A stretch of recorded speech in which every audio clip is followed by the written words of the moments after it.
Namaskaram, Sadhguru. The first question is from Lavanya. Sadhguru, 2 days ago you said that virus doesn't want to kill you and your body is their habitat. A few people who claim they are intellectuals on Twitter are making fun of this statement out of context. Can you clarify, is this really true that virus doesn't want to cause death? Well, except human beings, no other creature wants to destroy its habitat. It's only human beings who are known to do that. So they also don't do it by intent, unconsciously they do it. Similarly, virus also does it unconsciously.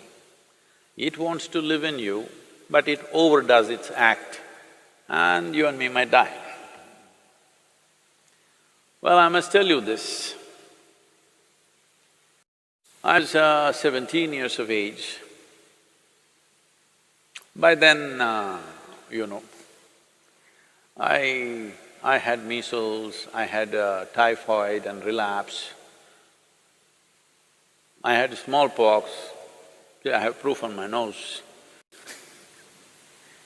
All kinds of things, anything and everything young children or boys can get. But through all this, it never really put me down. Even when I had typhoid relapse, running high temperature, I was still playing games and doing things where the only advantage was you didn't have to go to school. So I liked these things, whatever they called it, I really liked it because you didn't have to go to school, you were officially bunking. But when I was 17, I got a cholera. But I saw this damn thing. Within 2 hours after I realized I have this, it just knocked me down cold. Well, I'm like almost unconscious. I hear my mother, my grandmother all crying, oh, we lost the boy, we lost the boy. And my grandmother is feeling my nose, my God, the nose has gone cold, he's finished. Everybody's crying and my father is like, he's a doctor, he's trying to do whatever he can. Then 2 more doctors came and really I was just passing out completely, just within 2 hours. But by next day evening I sat up. The second day I got up and started moving out. They said, you cannot move out, and they locked me up in the room. But I said, at least let me be on the terrace so that I can move around a little bit. Then they let me be on the terrace. Then this bothered me, till now many things I had, I enjoyed them because they prevented me from going to school.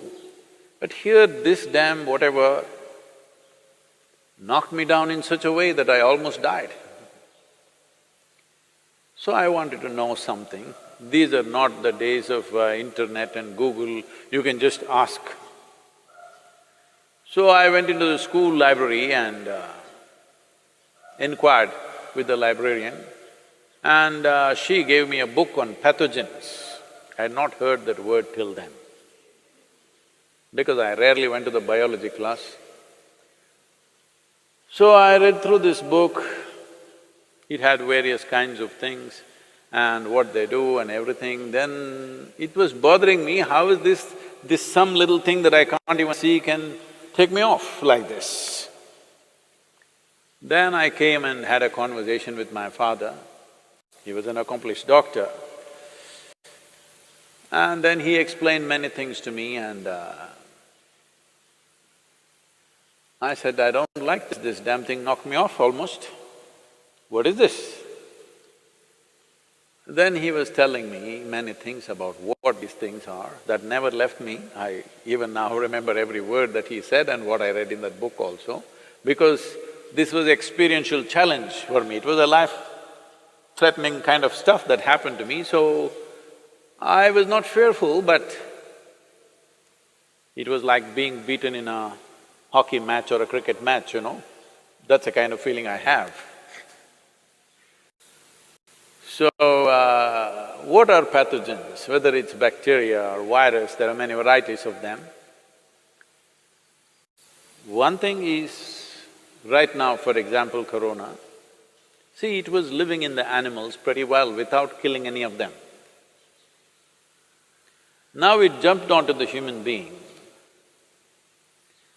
and it's still doing the same thing what it was doing in some other animal. But we are not able to withstand, and we are collapsing. Well, that also has been clearly established now. Most human beings whose immune systems are good, they are recovering. But those who have a weaker immune system are unfortunately becoming victims of this. What does it say? It simply says that it wants to live, but it lives so aggressively that we may die. Well, many scientists are talking about it, but even what I read at that time, I was only 17, I want you to remember this. Even then, it was explained, I don't remember the author's name, otherwise I would have quoted this.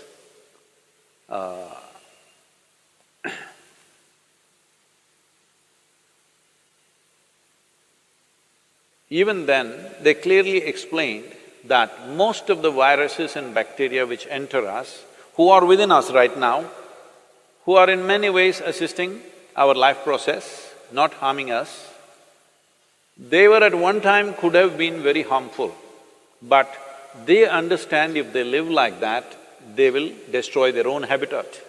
So they will mutate into something milder over a period of time and then learn to live with us. They were living with other animals comfortably, other animals survived comfortably with them. They were also… This is the nature of life, that one inside the other, one inside the other, so many life forms, trillions of life forms are all living enmeshed into each other. We are also that. Trillions of bacteria and virus are living in this right now. But like for example, if you do a Manto's test, Indians I'm saying, because right now in the last 3-4 weeks we are looking who is a foreigner, who is an Indian, not because of any racial discrimination, we want to know where they came from. Did they come from Italy or China, where did they come from? See, now Italy is ahead of China. Very unfortunate situations. But these… like for example, if you do Manto's test for Indians, almost all of us will fail Manto's test. Manto's test is for tuberculosis bacteria. Almost all Indians will fail this test because all of us have substantial amount of tuberculosis bacteria in us, but we don't have tuberculosis as a disease. Well, so they came up with another name, they're calling it primary complex or whatever else that happens in children, but that shows some symptoms. All of us have this bacteria, we will fail the Manto's test, but we have no symptoms of tuberculosis in us because we have learned to live with them, they have learned to live with us. They know if they live too aggressively as we are living on this planet right now, they know they will lose their habitat. So they will mutate themselves to be milder life. So this is not some new rocket science, it's always been there, at least in the last 100 years it's been there. So, these people who claim to be intellectuals, well, it looks like they didn't even go to their pre-university because I was in my pre-university at that time when I read this. It was part of our library, so it must have been probably in the textbook also, but I didn't read the textbook. Maybe these intellectuals did not even get to their pre-university. They think the qualification to be on Twitter is that they must have a bird brain. They think that's a qualification to tweet. Well, it's unfortunate, at a time like this, when there is an imminent disaster waiting ahead of us, for the nation, for the world, to a point where countries are putting out their armed forces against their own people right now. You need to understand how serious that is. How serious is it that entire United States Army is out there to prevent their people from coming on the street. Indian police is out there on the streets, aggressively enforcing it. That's because they realize how serious a matter it is. But even at a time like this, these people cannot stand up and do something useful and positive for somebody around them. All they do is just this rubbish. They think they got a doctorate or they became doctors on the Twitter. Avian doctors at least they should become. Well, it's very unfortunate, there is a segment of population which doesn't care what happens to people around them, which doesn't care what happens to the nation, it doesn't care what happens to the rest of the humanity. All they have is their own vitriol, spilling poison all the time.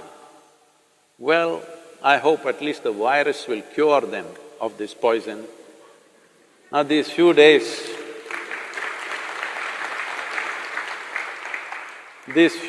of being with themselves, I hope they stand up and do something useful. Please do something, whoever you are, I don't know who they are, whoever you are who's talking this rubbish, please do something useful. What is this problem? I know what is your problem. I don't want to address that now. Right now, there is an imminent disaster. If we do not handle this situation right, we are heading for a major disaster where millions of lives could just get wiped out. When such a situation is there, all you can do is this. When I said this is not the time to go about criticizing our healthcare system or our health ministry, this is not the time. This is the time everybody stands up and does something, whatever little positive things we can do in our lives. Because this is not ordinary time. As a generation of people, we have never faced this kind of a situation. Let people understand this. We have never ever faced this kind of a situation. This is a bigger emergency than the wars you have had in your countries. This is a bigger emergency than anything that you have known. It can pass off without too much disaster if we behave responsibly and do the necessary positive action. This is what I request them also. It doesn't matter even if the size of their brain is that of a bird. Even birds can contribute, I'm saying.